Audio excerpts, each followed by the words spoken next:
Als de zon verdwijnt en de maan zijn schatten laat zien, gaan de mensen bijeen en bekijken dit schoon fenomeen. Als de laatste zonnestraal de aardbol weer raakt,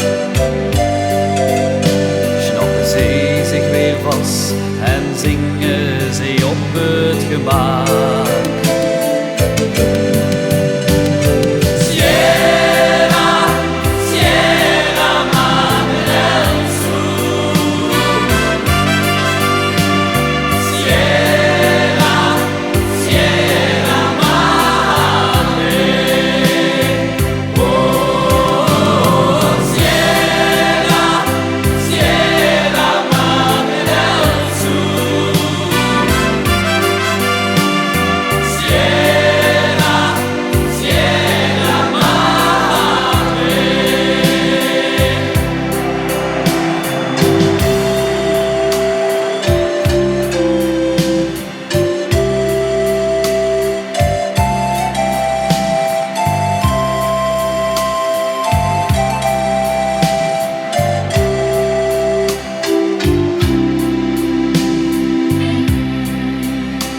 Als de morgen weer komt en de zon zijn warmte weer straalt,